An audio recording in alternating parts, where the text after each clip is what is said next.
All right, good evening, everybody out there in Chester County, Coatesville, and on my Facebook page. Coming to you live on a Tuesday evening is none other than me, Brother Fonz, and Reverend Dr. Linwood M. Smith, ladies and gentlemen. And I am truly, truly excited. But before we get into this show, you know what you're supposed to do. I'm going to turn this music down. And I want you to get on your phones and your iPads, and I want you to share this broadcast, podcast, whatever kind of cast you want to call it. Share it.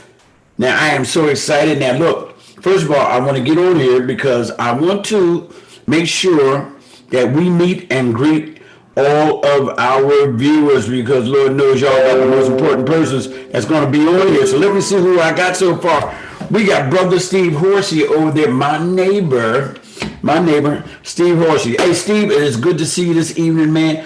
We are coming in this evening. We have none other than Dr. Linwood M. Smith.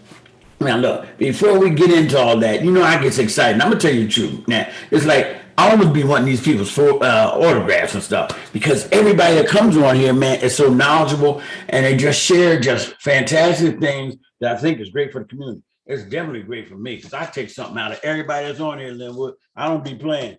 Look, so I really, really like that. Okay, I see people are coming on. People are coming. Nelson O'Hare, hey Nelson, man, nobody travels more than you, man. You're putting a lot of mileage on that car. God bless you. That's Pastor Nelson O'Hare, ladies and gentlemen. That's right. Who else we got out there this evening? I like to start off meeting and greeting.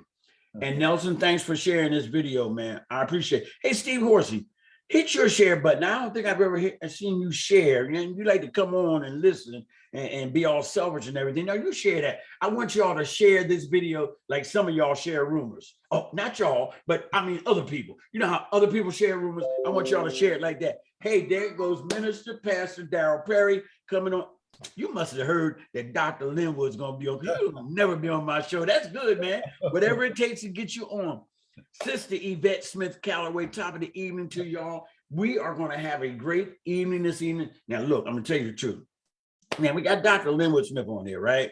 Carolyn Jones. Hey, Carolyn, how you doing? Sister Iris Holmes, my spiritual sister. That's how I got to call Iris. Spiritual sister, Carolyn Jones, good to see you. And yes, we have Dr. Linwood Smith on here, and I'm excited. I'm telling you, it's been a while, and I'm going to tell you the truth. Look, I usually get a bio from all the guests. Not usually. I always get a bio and a photo, right? So, can I call you Linwood? And call me Linwood. Knock that doctor stuff off. Okay. Okay. Hey, okay. Darrell said he'd be on. He just don't comment. Well, you can comment today, Darrell. So look. So I get a bio and a photo from all my guests, right? So Linwood gives me a bio. It's about the size of a small phone book, right? And I'm reading this thing, and he has more initials behind his name than an alphabet. And Lord knows he got more degrees than a thermometer, Yvette. I was like, oh, look, but I'm gonna tell you the truth. I felt smarter just reading it. I thought I started knowing something. Hey, Sister Vanessa Briggs. Now, we just saw you on the town hall meeting. You made good sense. We got Sister Roberta Steyer Showell who's on, and me and Miss Roberta, we go back like car seats. She is an inspiration, and she knows how to put my life in a biblical perspective whenever I'm going through anything. So Roberta, if I don't never tell you, or if I don't tell you often enough, I really, really love you. Now, look, I got to stop because I start getting choked up and get all soft. Everybody knows me. I'll cry at a commercial. Kim Pollard, who sung at my wedding. Kim, it is good to see you this evening. Kathy Smith, one of my favorite and most loyal viewers, is on. And we kind of like got a little group coming on here. This may be something there, Linwood. I'm not quite sure. Oh, wait a minute. Okay, it just came over the ticker tape that you and Roberta are classmates. They're classmates, that's right. Oh, man, you know what? That's all right, because both of y'all came from good stock. I appreciate Clara Warner. Clara, it's good to see you down there from Judah Ministries, ladies and gentlemen. She just checked it. This show may be something. All right, so now I'm gonna start jumping into my Q&A, y'all. Y'all just forgive me as we do it. First of all, Linwood, say hello to all the viewers and tell them how your day was or something like that. Well, first, giving honor to God again, I greet everyone in the precious name of Jesus. And I just want to thank every last one of you for being on tonight. And we thank God for Brother Fonzie. We used to have something called the Coatesville Record, which used to give at least some recording, a positive recording of what was happening in Coatesville. And of course, that paper no longer exists. But we want to thank you, Brother Fonz, for filling that void. For you have been a blessing to the city of Coatesville. And I don't say that because I'm on here tonight, but again, I've looked at the persons that you've lifted up, what's happening in Coatesville. And there are a lot of great things happening in Coatesville. It's just that we don't have an opportunity to see and work with one another, talk to one another, and you've created that venue for it to happen. So I just want to thank you again for the opportunity to come on tonight.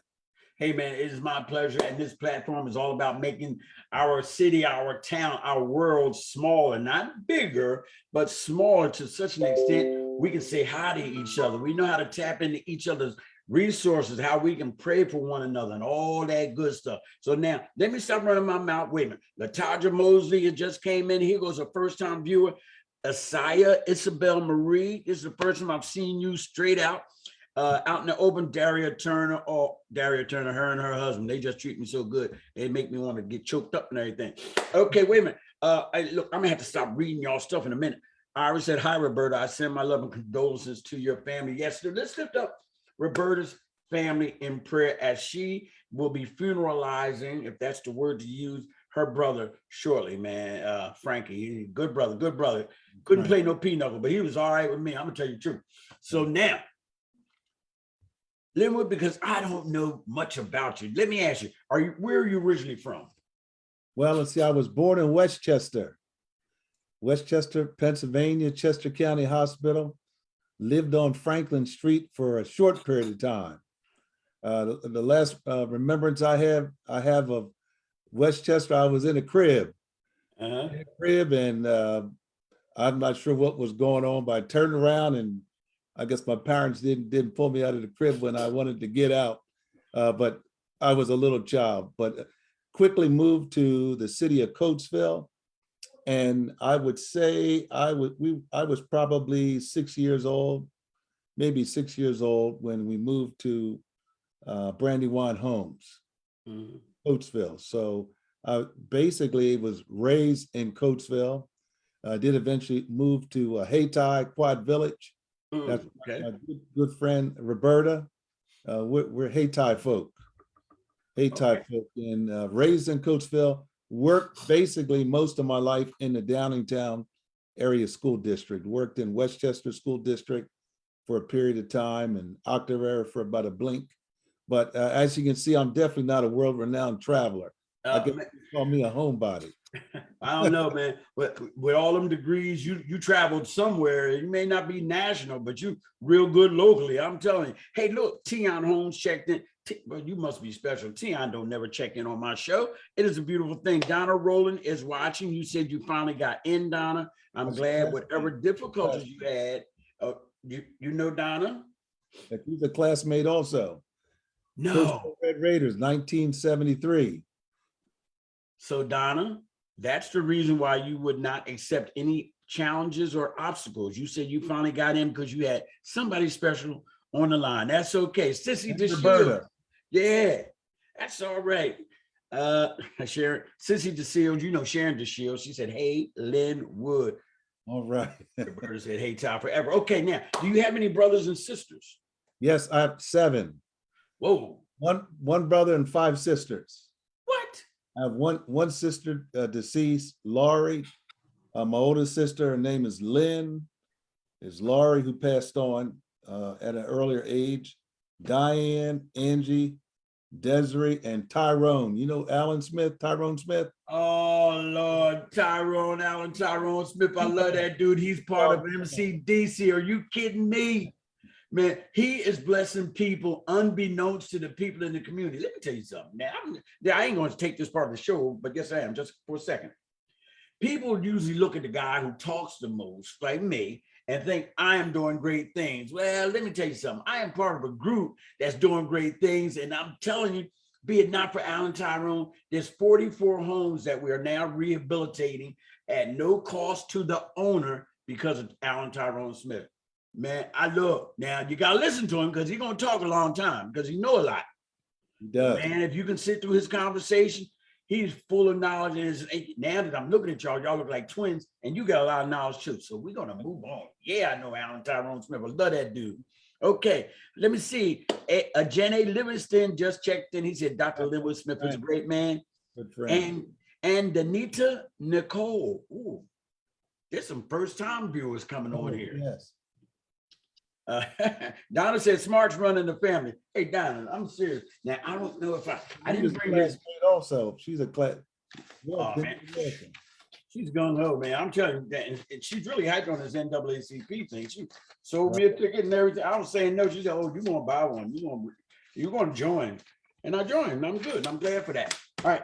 So I don't have your bio down here, but that's not important. What high school did you go to? Went to Cash. Did you? High school. 1973. Okay. 1973. All right. Now, when you was in school, did you have any kind of hobbies or what did you aspire to do when you was in high school? Well, when I was in high school, I wanted to be an architect. That was my original desire to design buildings, just love building and doing drafting. Of course, in high school, they didn't have CAD at that time, computer aided drafting. We had, of course, all the drawings on the drafting board. So I attended Cheney University. I was persuaded by one of my teachers, Herb Thompson, and my father. They told me to give Cheney University a try, and in essence, get a degree in industrial arts or industrial arts technology, and then go to architecture school. But at the end, at least at that time, the only degree they had in technology, they didn't have the technology program business, they had the technology education program, was teacher ed. So of course, to finish the degree, you had the student teach. And I enjoyed it. And that's how I ended up in education. Wow. Your trip and your journey is amazing, but I always want to make sure I want to meet and greet our viewers. Deborah Armour from Honeybrook. It is good to see you, Deborah. And it was good talking to you the other day. Sharon Harden, my red hatter, ladies and gentlemen. No, that's not my red hatter. That's somebody else, but that's still Sharon Harden. Top of the evening to you. In case I'm mistaken identity. All right. So now, okay, you wanted to get into architecture. That is such a different type of mindset for most people in the Black community to want to be an architect. Now, did you go to school after you went out of Cash? Did you take that up in college? What happened? Right at Cheney University. Did 4 years at Cheney University, ended up with the Bachelor of Science degree in technology education. Now we called it industrial arts then. Industrial arts. Years before that, they called it manual arts. Today, they call it technology education. Wow, that's amazing. Ramsey Coulter has just checked in, everybody. If you don't know Ramsey Coulter, he is the man when we're talking about mortgages, we're talking about credit situations and stuff like that. As a matter of fact, Ramsey Coulter is who MCDC uses in our first-time home buyers program. He scans and goes over everybody's credit and creates a foundation and a blueprint by which we can improve our credit and everything else, man. We really appreciate you, Ramsey Coulter. Now, okay, so now you got your bachelor's degree in Cheney. Now, I read this bio. There's just so much going on there. Let me ask you, were you always The bark's bigger than the bite. What'd you say? The bark's bigger than the bite. I would say every last one of us, we probably have a work schedule because it's about to work. Yes, it certainly is. Robert X-Man, it is good to see you, my man, the X-Man. Hey, Rob, that's what I'm going to call you from now on. The X-Man. See, boy, a nickname just jumped off by me talking. Great brother right there. His organization, I always forget the name of it, but it's not so much knowing the name, but knowing the work. And him and his fraternity help people all over, not just in their community. They all the way up here in Valley Township, helping give away book bags and all that kind of stuff. Man, I love that dude. Anyway, okay, so wait a minute, where am I at?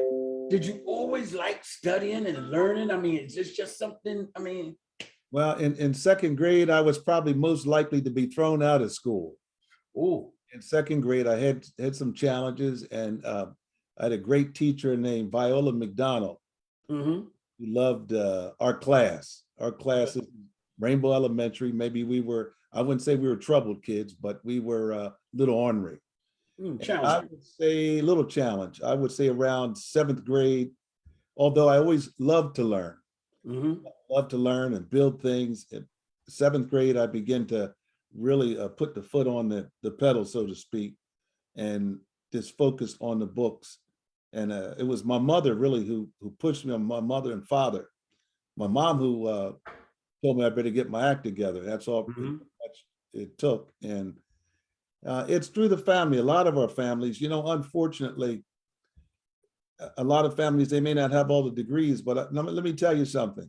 We used to build go-karts in junior high school. Uh-huh. And when I graduated from high school, I was a member of National Honor Society. Okay. I'm going to tell you, there were 7 kids on the block smarter than me. Yeah, okay. You see the machines that they used to build, sophisticated engineering. So, there's a study with the degree, and then there's study on work, and many folks have all kinds of skills. It's just that they tune it in differently or tune it out differently. But when we talk about education and learning, many have that unction to do so. In cases, they decide to go another route, either Right, right. to workforce. And you know what, and that's good that you said that. Let me see, did I see somebody else just came? Quinessa Brown, it is good to see you this evening. Thank you for tuning in. If you don't know what we're doing this evening, we have Dr. Linwood M. Smith that's on, and we're going to talk about almost everything, man. Look, man, he's done a lot. We're going to talk about a lot. Now, it reminds me of what MCDC is doing right now.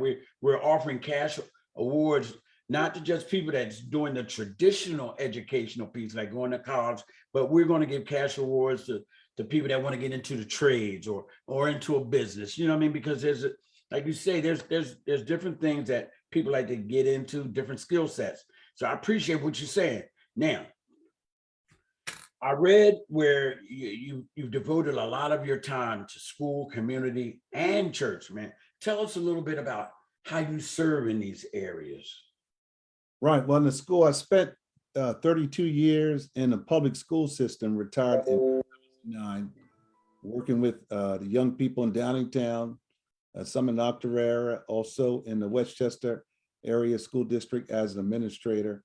And again, your goal really is to try to get them through high school so that they can either continue their education, and you work specifically with them in different ways that they learn. Mm-hmm. I taught industrial arts, technology education, photography, shop math, industrial arts math, all interrelated hands-on application of learning. So between the academic experience and also after school in Downingtown, we had a Black union community for many of those students who needed some identity, and it was pretty functional. Al Ray Johnson, one of the teachers there when we formed that, and that's going back to the 70s, the late 70s. So you work with the young people, and many of them right now, they're either teachers or they've gone on through other careers, but you try to be an example, and you try to wrap your arms around them, so to speak, as they're going through. And the same thing as church. There's really not much difference between teaching, being an administrator, and also working in the church. It's really loving people. If you don't love people, you really have difficulty doing any one of those things. And also helping people to achieve their goals. That's really ultimately what you're trying to do. You're trying to get them through, not just with the grade, that they will have at least the skills necessary to move to the next level. That's right. Hey, look, Jeffrey Washington, I don't want you to think I'm ignoring you. Jeffrey said, hey, bruh. And I know Jeffrey probably thinks I'm ignoring him because he's a Cowboy fan, but I'll never let that stand between our friendship, Jeffrey. Top of the evening to you, sir. I am so glad you checked in. Donna Rowland said we need a Black union today. Tell us, what does she mean by that? No, well, we had a Black student union in Downingtown. We had, we would bring persons in. We had Coretta Scott King's sister. She lived in Westchester, Mrs. Bagley. He would come in, and we had, at that time, they had one of the schools off 322. I forgot the name of the school. It was like an industrial school. It was Downingtown Industrial School. That's going back some time. Mr. Fonz, you probably don't remember. They used to come in, and we used to do some partnerships. But again, it's another way to encourage the students to continue their education, to give them some hope, and also to give them some identity. Okay, let's move on. Okay, now, look, you've accomplished quite a bit of things in your life. Let me ask you, what has been some of the biggest challenges in your quest to serve our community? Again, you're talking about the communities you're looking at.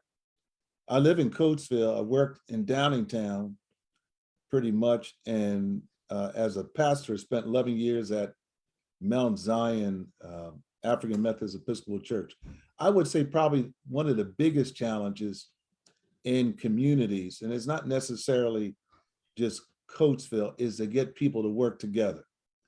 There's a whole lot that you can accomplish when you work together, and that's everybody, all cultures. If there's a problem in the community, the only way you're going to solve it is to not work in silos. We tend to work individually in silos, doing good work now.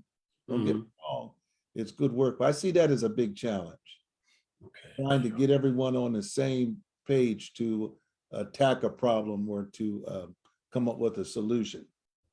And because you used to be, or you were a board member with Brandywine Health, Vanessa Briggs's main word is always collaboration. It's collaboration. Every meeting and everything else, and I ain't mad at her. But wait a minute.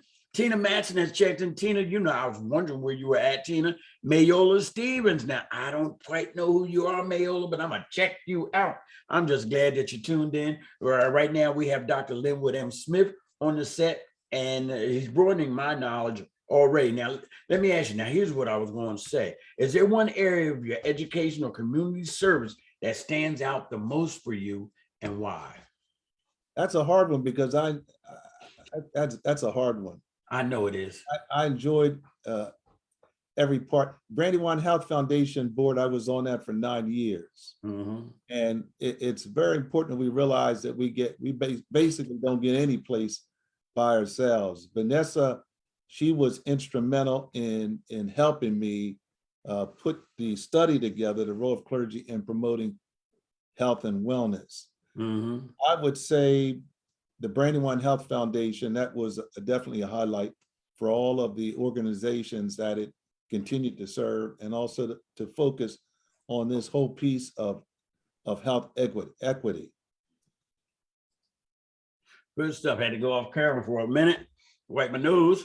Now I'm back. I'm good. Hey, Chrissy Ballesteri Torres just checked in. Chrissy, it's been a while since I've seen you. Brian Davis, Brian J. Davis, one of the teachers in the Coastal Area School District, who is about the funniest guy. Ain't nobody too funny. You're too funny. He be acting up, but I'm glad you checked in, Brian. Okay, what else I got? I got a bunch of questions. Now I'd be wrong. I'd be disrespectful if I didn't say anything about launching the Downingtown High School East Campus Cougars. Oh man, come on, let's talk about it. We could convert a Raider or a Whippet to a Cougar on Friday night. We used to have conversion classes. What? I'm just kidding. I'm just joking. But we were responsible to put together a whole different culture, two high schools. So that was, I wouldn't say just an accomplishment, because again, that's a group effort in order to make that happen. And we were able to launch that into two schools. And I'd say that the other, really the greatest accomplishment, it may sound a little corny, but it's truth, your family, my family. The fact that you have your children, you have your spouse, my wife Sylvia, you have, who's a great mother to the children, and now I have grandkids. I have 17 grandkids, Oh, and they're just as loony as me. But to watch them grow and think about how fast time flies, and the fact that you have family that will continue to go on, that's a big accomplishment. well, here's a secret that came out that I had no idea. Somebody said you know how to play the saxophone. I'm a wannabe saxophone player. Wait a minute. So you right there with your brother, because don't he play the sax? He Yeah. played a couple of things and DJ. Right, yeah, we're wannabe. Now, our father used to play saxophone, used to have a group, King Twig and the Royals, used to back up Little Anthony and the Imperials and Monica and Martha and the Vandellas with a couple called King Twig and the Royals. So he was a saxophone player. Well, that's all right, man. You know, Little Anthony and the Imperials, that was a shot back then. That you couldn't get a girlfriend to listen to that music, man. You'd like half dead or something. Anyway, let's move on. Let's move. Okay, now you've done all these other things, these secular things, but now something came into your mind. You said you wanted to go into seminary. What was the thought process that made you want to go into a seminary? Well, additional learning, you don't know it all, and you must be a lifelong learner. You don't necessarily have to attend a seminary. You can go to a Bible college, but right. In my case, it was advantageous to go to a seminary. It was also a requirement of my denomination. Okay. In order to receive your final ordination, you needed to complete a seminary degree, and I went to Lutheran Theological Seminary. It took me 10 years to finish. Ooh. I did it piecemeal. Oh. A little bit of time, I didn't have time to, because I was working in the school system as an administrator. So that's how I ended up at Lutheran. Okay. Wow. 10 years. That was really piecemeal. Keep in mind, it was all possible because of only God. In order to run up and down that road, because it was in Philadelphia, and to not quit, and also travel in mercy on that turnpike. Oh, yeah. Oh, man. Who you telling? But guess what? Many of us all experienced that same process, that same journey, same road. Okay. Beverly Costello just checked in on. Beverly, how are you this evening? It is good to see you. I don't see you often, but when I do, it is a beautiful thing.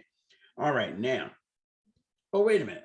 When you went for seminary, you were already a minister. Is that what I'm hearing? Right. Well, let's see. You had to finish part of your seminary to get the first ordination. And in Methodism, whether it's AME or United Methodist, your first ordained degree or ordination is that of a deacon, and deacon comes with the word Reverend in front. It's a little different than a deacon in the Baptist church. I mean, it all pans out the same, but so you had to have, I think, half of the degree finished, and then of course, once I completed the degree, I was then ordained an itinerant and consecrated an itinerant elder in the African Methodist Episcopal Church. Okay. So now your ministry started focusing more on health and wellness. How did you become involved in that? What steered you in that direction? Well, in clergy, we play a major role in the health and wellness of our congregations. Whenever somebody is ill, usually the minister or the deacon or the evangelist, they know about it before they even go to doctors. They say, "Hey, will you pray for me?" Yeah. And then you typically, you see the issues, you walk with that person, you watch them get better. And you then ask yourself, well, what can we do to help? God does want us to be well. This is the temple of God. It is his temple, all of us. And to not address the disparities, I also have to blame the Brandywine Health Foundation. I'm not blaming, just kidding. Spending 9 years on the board and looking at many of the disparities, not only just in the city of Coatesville, in communities, and also on the Lions Club. The Lions Club, we address disparities in the Amish community. We, at least at one time, before the pandemic, we used to offer screenings Mhm. for the Amish. You look at all these challenges, and then you ask yourself, well, what can we do? How can we use our pulpit Mhm. on Saturday morning, the bulletin, Mhm. to at least give information about getting your screenings, telling them it's okay. Yes, we have to pray for you, but if you're feeling down and out, and you feel like you're about to harm yourself, it's okay to see a mental health professional. They So need to hear that from the mouths of clergy, because many people think that there's something wrong with them, and if the truth be told, there's something wrong with all of us at mhm. Come one on. point or another. Am I right about that? Yeah. Oh yeah. Amen. That was a long answer of how I ended up in that area. No, that's good. That's good. So now let me ask you, where do you see us as a community in regards to health, and especially with this thing with the hospital closing? Where do you see us at this moment? Yeah, well, I think many there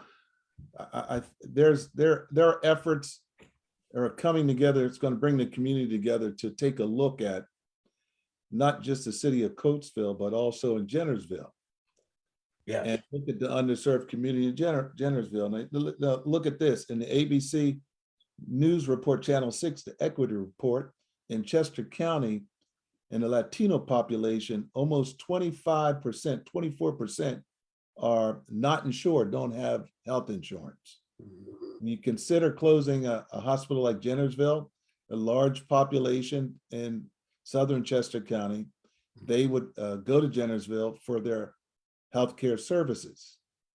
Now, what do you do? That's a major problem. You call that a healthcare desert. Hospital. Mhm. We have healthcare deserts right now, which is going to have to be addressed. And also we have food deserts in the city of Coatesville from bridge to bridge. Yeah. Yeah. Bridge to bridge, is there a place where you can continuously get fresh food? That was before COVID. That was before even the hospitals closing.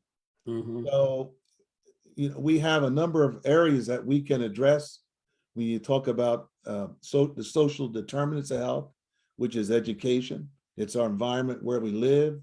It's what we eat. It's whether or not we have spaces where our kids can go out and play safely, and adults can walk safely, like many of the other the community. So we look at the social determinants of health, what actually determines health, and how about income? How about income? Is it possible to earn a livable wage between the bridges? Mhm. Yeah. This is a good question. Great question. Hey, look, I have somebody would like for you to speak briefly on your dissertation uh, on the health wellness in the Black church. Right. The dissertation was done in Philadelphia. It's the role of clergy in promoting health and wellness in the West Main Lines and the Philadelphia districts of the Philadelphia Annual Conference of the African Methodist Episcopal Church. That's a long title. I mean, Mhm. it just simply tells where the work was done. It's really the role of clergy in promoting health and wellness in the church and community. And what I found in that research, in a number of churches in South Philly, there were 34 churches, 17 deeply involved. We did quantitative and qualitative research. And qualitative, in other words, we listened to them about, we did conversations with them. Mhm. Ethnography, you just listen, you call that's a listening technique, and just listen and research that way. Then we use quantitative research, where we looked at the data. What does the data say? And we found out that cancer, diabetes, and high blood pressure, they were the diseases most afflicting the community.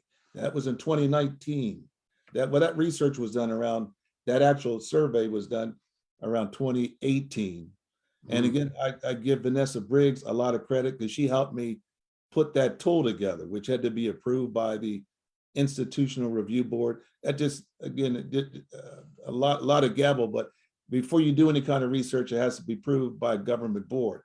So what they didn't talk about in 2019, or at least what I discovered, they didn't talk about mental health. And in the actual research, you can get it on the internet for free, by the way. If you put in Linwood Smith, role of clergy in promoting health and wellness, the research had come up. I said, that's an area that we need to look at. And then of course, then comes COVID-19. So you can see we have many areas to discuss. We have challenges with what we eat from bridge to bridge, Mhm. food deserts, and we have food swamps, right? Come on now. You know what Hey, food swamps are, right? yeah, no, come on, tell me about it. What is it? Salt and sugar stores and fat stores. Oh Lord, you all up in my kitchen right now. Come on, man. I wasn't talking. I'm sorry about that. Oh, Lord have mercy. Right.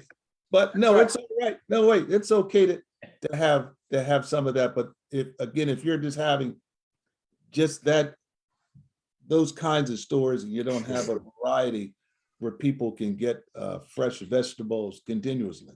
Diabetes. You know what diabetes? Our legs get amputated at a faster rate than other cultures. Come on now, talk about it. This isn't new information. You can find this in reports. This research, you don't have to do a dissertation to find it, but there's a report called the National Academies of the Nation of Science, Engineering, and Medicine. And this was a 2014 report that I looked at when I was doing research. I started this research in 2014 and I finished up, of course, graduated in 2019. But all the information is here, the disparities in our communities. We know that the disparities exist, so now we need some solutions, right? Exactly. Exactly. Hey, wait, let me just take a break because you just gave us a whole lot of stuff right now. My head's about ready to explode. I'm telling you, I feel like I'm smarter already. I heard you say something about ethnology or endocrinology or something. Ethnography, and it's hard for preachers to do that. It's hard for me to do that because in many cases, when we're interviewing, we want to continue to run off our mouth. But when we interview and we're talking to people, it's a listening skill. We like listen and hear what they have to say and the challenges that they have. That's good, good, good. I told y'all to tune in tonight. Hey, look, don't forget to hit the share button because I think a couple of y'all didn't do that yet. Let me see, Beverly, did you hit the share button so your friends can hear what Brother Linwood's talking about? Because your friends may not be my friends. Mayola, did you hit the share button? Come on. I need y'all to hit that share button. We want this to go round the world. Hey, look. Mayola has hate tie. Is that? I know, man, because I don't see that. I don't see her name on here often. You know, I know my regulars, right? And that's all good. Keep tuning in. Okay, so now, is there anything, I think I heard you mention certain areas, but so what is the main priorities you think for our community to deal with? Is it, did I hear you say like high blood pressure or something like that? Well, we have many areas that we have to address. The environment, high blood pressure, diabetes, the food desert. We used to have many supermarkets, and there are a number of reasons why they're not there. We can talk about that, but the question is, how can we come together and have a supermarket like maybe it doesn't have to be name brands, but it could be a very, very nice supermarket. Now we do have one coming. We do have one coming. I don't think it'll be done this year, but maybe it will. They're tearing up downtown. You remember Maranatha's, am I correct?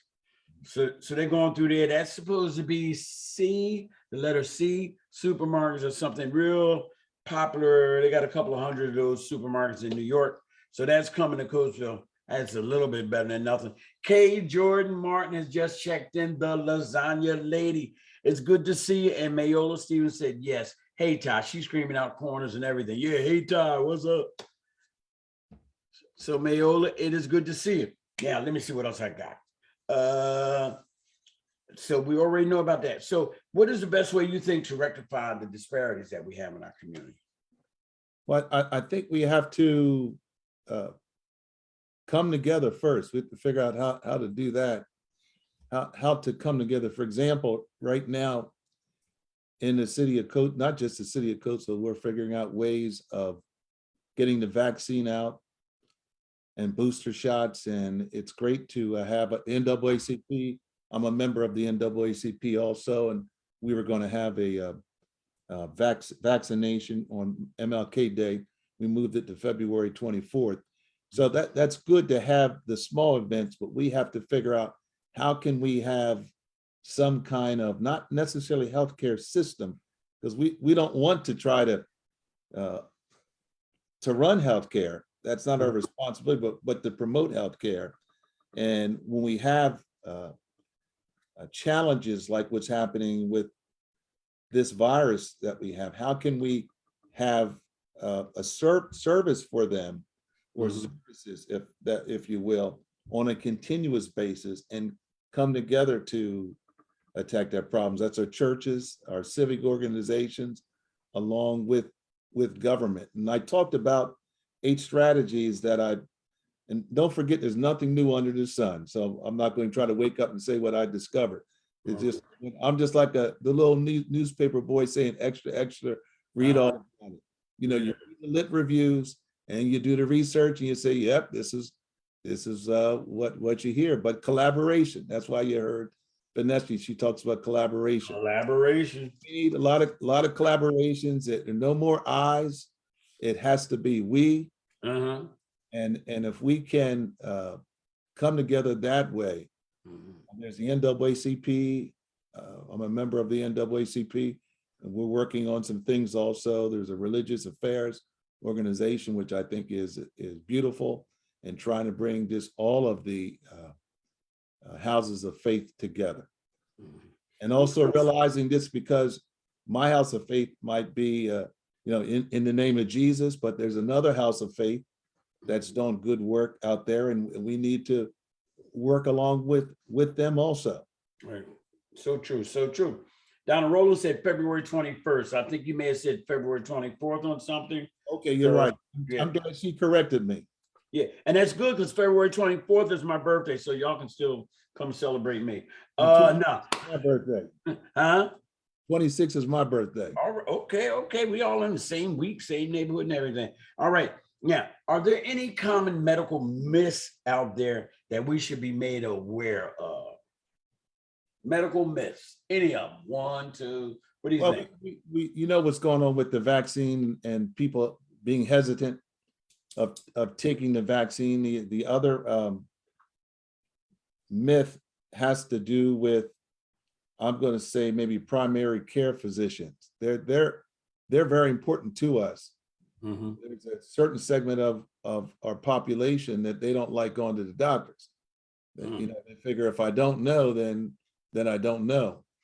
But it's very important that we have a primary care physician, and not only just any primary care physician, an advocate for you. If you don't have a good primary care physician, you can find yourself on the outside when you run into health challenges. And I said a lot of the same things. So that's, I'm not going to say a myth, but it is sort of a myth that we don't need a primary healthcare physician. You need an advocate.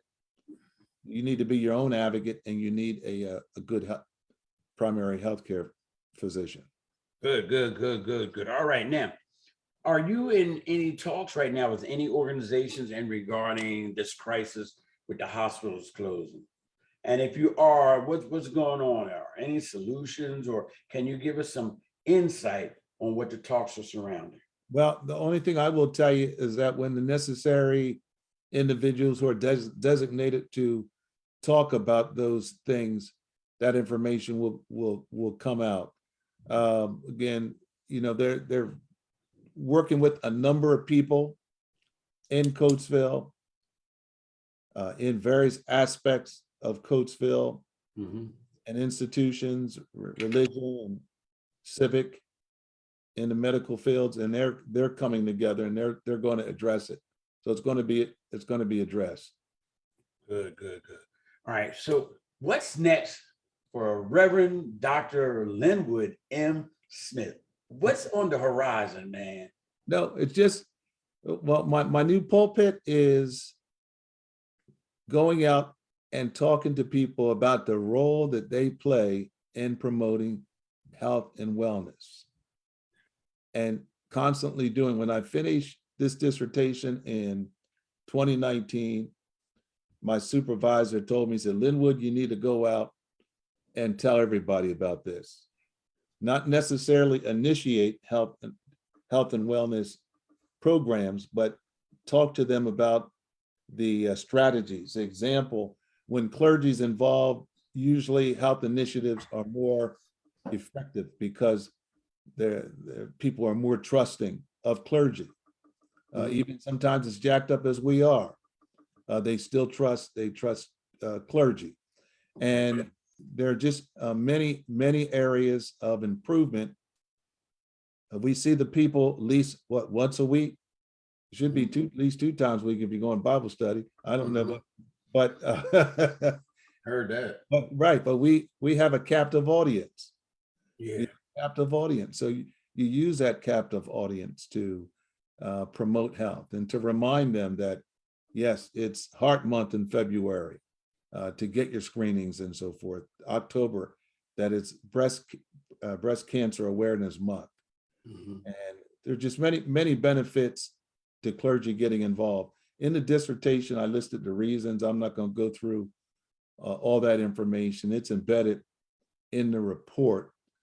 But when you look at the numbers, and in not just clergy, I think if the whole, for example, Coatesville community can get together and say, okay, now we want to make sure we have safe places for our kids to play and exercise, and focus on exercise. Now, let's go back.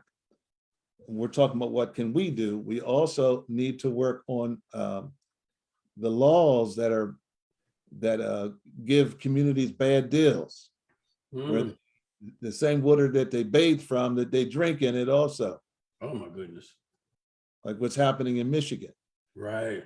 That's not a new study. You can look at Pittsburgh. We can look at many of the underserved communities, and not just people of color. And sometimes, poor whites in the hills, sometimes up in a lot of those rural areas, people who have just forgotten. And we all need to do something about that. What did John Lewis say?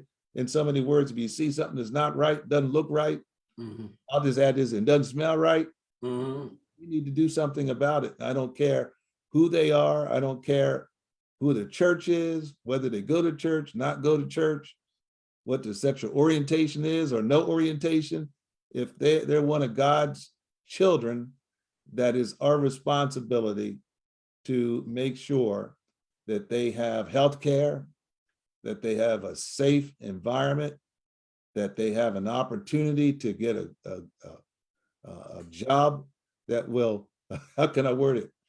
Keep them afloat, keep their afloat, and those social determinants. Hey, Doc Meats checked in all late. Doc Meats Jr., it is good to see you, but as soon as this show is over, you will be able to see it. Just stay on my page and it'll come up. So it's good to see you this evening. Hey, Marcus Chill Miller, looking forward to seeing you. Marcus Chill will be down there at Scott School tomorrow at 6:15 p.m.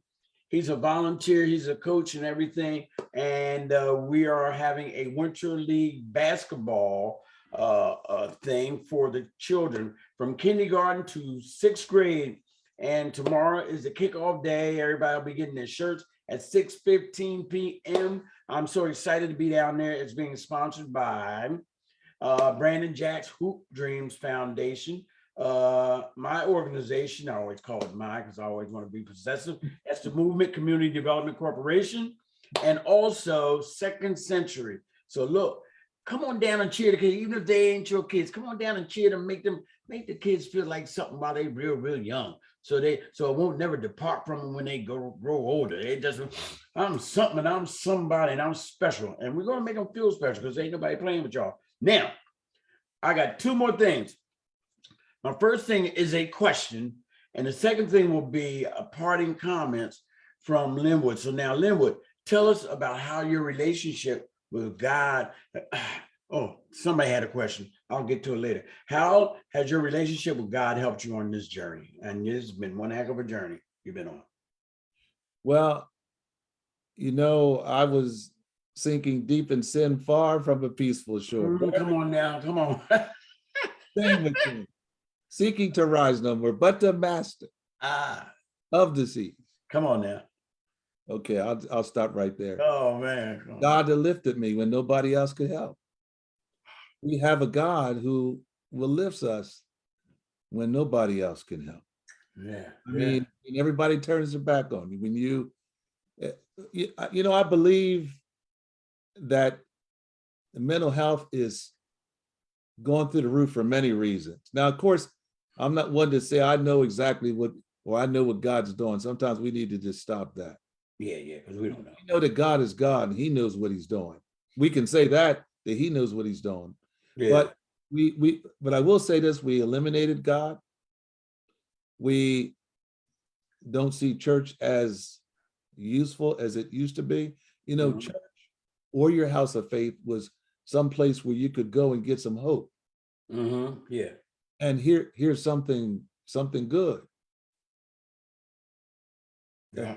Even through some of the text, that's so important. And that's when I talk about my relationship, my faith, that it's a God. He's a God. Jesus is a God who will not leave us nor forsake us. Now, for us to get involved in healthcare, there are theological and ethical perspectives. First of all, Jesus is recorded in the Bible as doing numerous miracles of healing and pastoral care.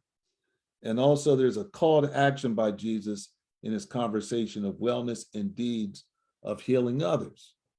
He was about that business. And also from an ethical perspective, the command of to love our neighbors as ourselves. Come on.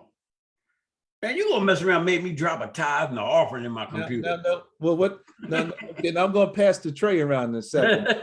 No. Now, how about Micah? Micah says, what does the Lord require of you but to do justice and to love kindness and to walk humbly with your God? That's Micah 6:8, to do justice. So we find injustice. And that's why I think I talked about that a little bit. If we see injustice, then we need a coalition to address the injustice. You are exactly. Hey, wait a minute. Before you go to your next door, I just got to give a shout out to Sister Ava L. Williams that's coming in from Phoenix, Arizona. Sister Ava, it is good to see you this evening.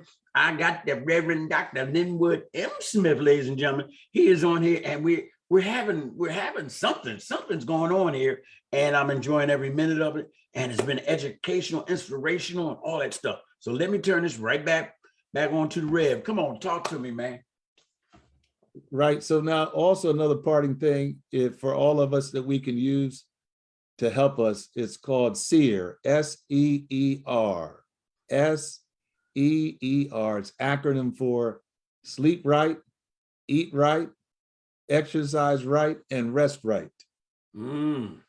So if you can try to do that, or just pick one to help you be a better person in your health and wellness.